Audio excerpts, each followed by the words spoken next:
വടക്കഞ്ചേരി കൊടിക്കാട്ട് ഭഗവതി ക്ഷേത്രത്തിൽ ഭാഗവത സപ്താഹം ആരംഭിച്ചു. എടമന വാസുദേവൻ നമ്പൂതിരിയുടെ നേതൃത്വത്തിലാണ് ഭാഗവത സപ്താഹം നടക്കുന്നത്. ദിവസവും 6 മണി മുതൽ വൈകിട്ട് 6:15 വരെയാണ് പാരായണം. ശിരസ്സുകളെ കൊണ്ട് തട്ടിക്കളിച്ചു എന്നാണ്. അങ്ങനെ അവരെ മുഴുവൻ കൊന്നിട്ട് ഭരതയോഗേശ്വരന്റെ അടുത്ത് വന്നപ്പോ ആ ബ്രഹ്മതേജസ്സിൽ സന്തുഷ്ടയായിട്ടുള്ള ഭദ്രകാളി നോക്കുമ്പോഴും അദ്ദേഹത്തിനൊരു ചേഷ്ടാ വ്യത്യാസമില്ല. അത്ര നിസ്സംഗനായി കിടക്കുന്ന ആ ഭരതയോഗേശ്വരനെ കണ്ടിട്ട് ഭദ്രകാളി അട്ടഹാസം മുഴക്കി ശ്രീലകത്തേക്ക് ഓടി അങ്ങോട്ട് കയറി വിഗ്രഹത്തിന് അങ്ങോട്ട് കയറിയിരുന്നു എന്നുള്ളതാണ് ദാപ്പ വർണ്ണിച്ചത്.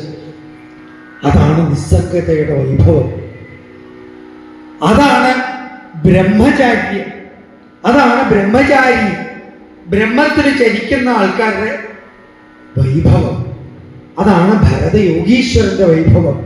ക്ഷാത്രകുലത്തിൽ ജനിച്ച ക്ഷാത്രധർമ്മം വേണ്ട രീതിയിൽ അനുഷ്ഠിച്ച് ആ ബ്രഹ്മതേജസ്സിന് ഉടമയായിട്ടുള്ള ആ ഭരതയോഗീശ്വരന്റെ അത്ഭുത ചരിത്രം. 15-ന് ശ്രീകൃഷ്ണ അവതാരം, 16-ന് രുക്മിണി സ്വയംവരം, 17-ന് കുചേലവൃത്തം, 18-ന് സപ്താഹ സമാപനം, 19-ന് സുഹൃദഹോമം, വിളക്കുപൂജ, ഭഗവത് സേവ എന്നിവ നടക്കും. ജനുവരി 20-ന് മകരച്ചൊവ്വ മഹോത്സവം നടക്കും.